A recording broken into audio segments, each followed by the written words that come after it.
what Donald Trump did was use eminent domain to try to take the property of an elderly woman on the Strip in Atlantic City.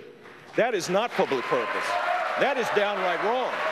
And here's the problem with that. All right, okay. The problem was it was to tear down. It was to Jeb tear wants down. to be. He wants to be a tough guy. He wants to be a tough guy It was tonight. to tear down I didn't the take house, the property. and the net result was you tried. I didn't and take you the lost property. in the court. The woman ultimately didn't want to do that. That is not true. And the it was simple great that fact I is, didn't. to turn this into a limousine parking lot for his casinos is not a public use. And in Florida, based on what we did, we made that impossible. It is part of our Constitution. That's the better approach. That is the conservative approach. Mr. Trump, take 30 seconds. Let me just, he wants to be a tough guy. A lot of times, you'll have, and it doesesn't work very well with How tough is it to take property from an elderly woman? Let me talk. Quiet. How tough is it? A lot of times,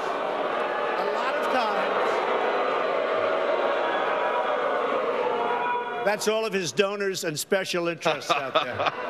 So, that's what it is. That's what, and by the way, let me just tell you, we needed tickets. You can't get them. You know who has the tickets for the, I'm talking about to the television audience?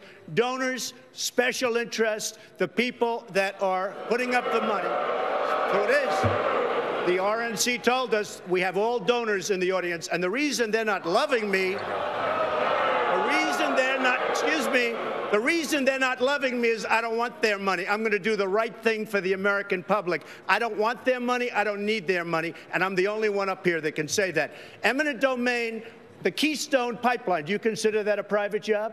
I consider it a public use. No, let me ask you, Jeb. Do you consider the Keystone Pipeline private? Is it public or private? It's a public use. Oh, really? A public use? No, it's a private job. It's a public use. It's a private job. Established by the courts, federal, state You courts. wouldn't have the Keystone Pipeline that you want so badly without eminent domain. All right, gentlemen, you wouldn't have massive, excuse me, Josh, you wouldn't have massive factories without eminent domain. Gentlemen, we do have to move forward.